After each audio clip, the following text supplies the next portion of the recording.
Ang pagkakasunog ng Damas Settlement House ay tinuturing na isa sa pinakamalagim na trahedya sa bansa na kumita sa buhay ng 28 katao.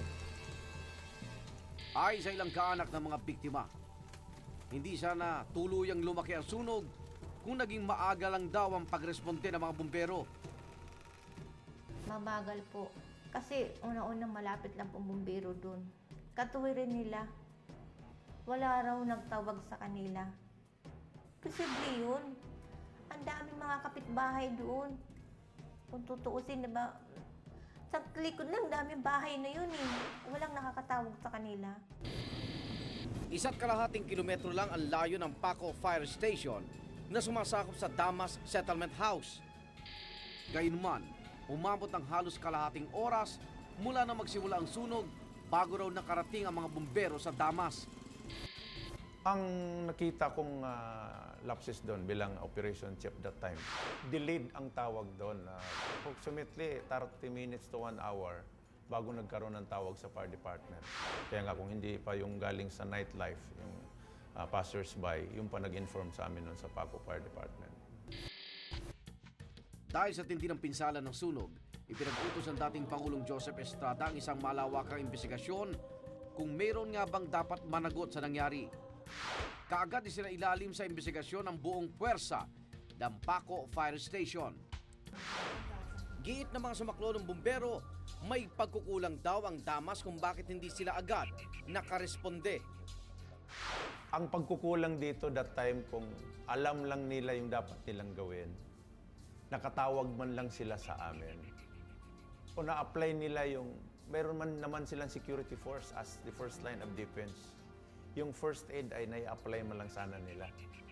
Dahil sila yung nandoon nung magkasunog, kami wala. Nakatawag man lang sana sila na mabilis sa amin. Nahirapan din umano ang mga bumbero na makapasok sa settlement house kaya't marami ang hindi nasagip. Ito ay dahil nakakandado ito at may mga harang na bakal ang mga bintana sa Damas. Although maraming exits yung orphanage na yun, pero lahat nagpakapadlock. Kaya nahirapan kaming mag-penetrate yung aming forcible entry. Natagalan for reasons na nagpakapadlock lahat yung fire exits nila. Tumanggi magbigay ng pahayag ang Damas Settlement House sa mga paratang na ito. Aminado ang Bureau of Fire na hindi naging mahigpit ang fire safety inspection sa Damas Settlement House noong mga panahon na yon. Ito kasi considering nga ito orphanage siya, bahay ampunan, so hindi siya masyadong na-regulate dahil hindi sila nag-ano ng business permits.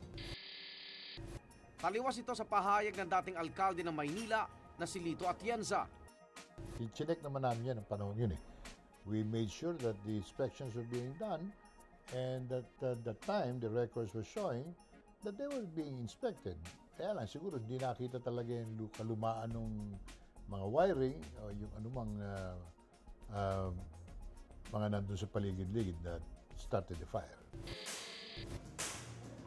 Sa inilabas na resulta ng investigasyon ng Department of Interior and Local Government o DILG, faulty wiring at nag-overheat na electric fan ang naging mitya ng pagsimula ng sunog.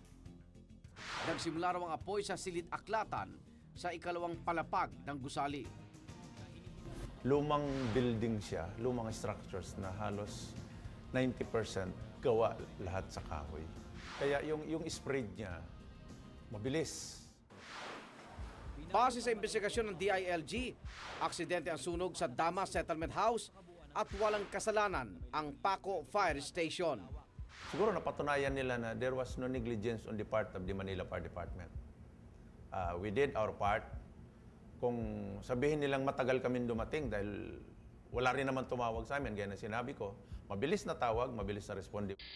They say it's faulty wiring. You know, yung nasunog is the old building. Yun yung original na building. Pero para sa isang ina na namatay ng anak, hindi sapat ang resultang ito.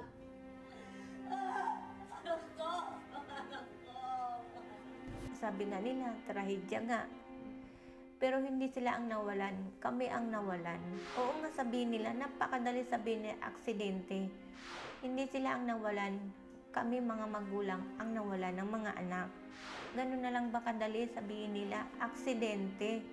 Malapit na yung bumbero, ang security nila nasaan? Sinubukan raw nilang humingi ng tulong sa mga otoridad upang magsampa ng kaso. Pero pinagpasa-pasa lang daw sila. Ganitong paraan lang ba mawala na isang iglap ang anak ko? Ganito lang halaga? Wala nang tumulong sa amin. Hanggang kung saan-saan kami pinasa, kung saan-saan kami pinapunta sa City Hall, kung sino-sino yung naharap namin. Wala rin nangyari. Tila naging abo ang hinanakit ni na Marilyn at wala nang nanagot pa sa trahedya sa Damas. Makalipas lamang ang halos 2 buwan, muling naitayo ang Damas Settlement House.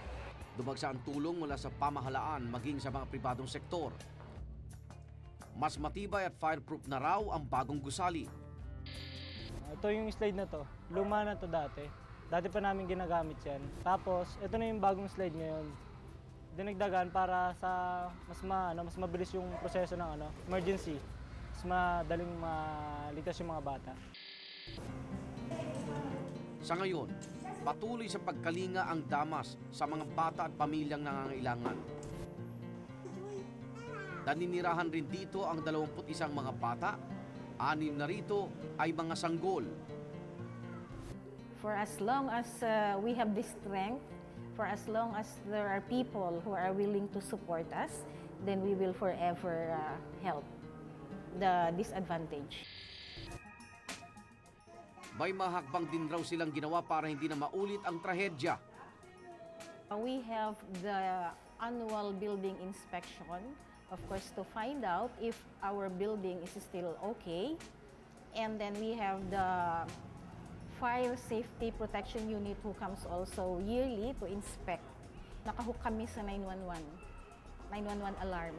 Kaya kung very sensitive kasi yung mga in-install nila, even yung smallest particle ng dust, pag nakuha yan, nag-a-alarm.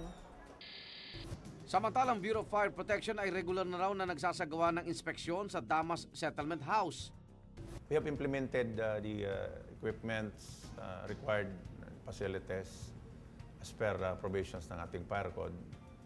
So compliance yan that time na nabigyan ng occupancy permit. Pero patuloy naman ang pangungulila ni Marilyn sa pumanaw na anak. Ay, pagdating ng December, birthday niya, maupo na lang ako sa tabi. Madaling araw, nadasal na lang ako. Sana kasama siya ni Lord. Hindi siya kung saan sila mapunta. Yun lang ang ko sa kanya. Mas binaglaano ko sa simbahan. Parang mapayapa. Ba sila, lahat sila mga bata. Ang hiling naman ni Clever ay mas maging alerto ang mga otoridad. Sana yung mga malalaking establishment gaya ng settlement, mas mabilis nilang aksyonan. Kasi mas maraming buhay yung nasa panganib.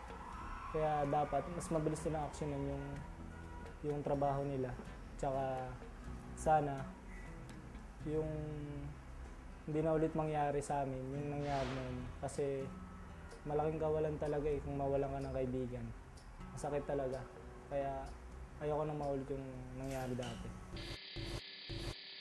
Aksidente man o kapabayaan, hindi maitatatuwang maraming inosenteng buhay ang nasasayang dahil sa mga trahedyang katulad ng sa Damas. Sana ay magkaroon ng mas intensibong programa ang kinaukulan at maging alerto ang lahat upang mapigilan ang mga ganitong kalagin na trahedya. Hanggang sa susunod na Huwebes, ako naman Arnold Clavio. Ang mga tanong ng kahapon, sisiya sa atin ngayon sa Case Unclosed.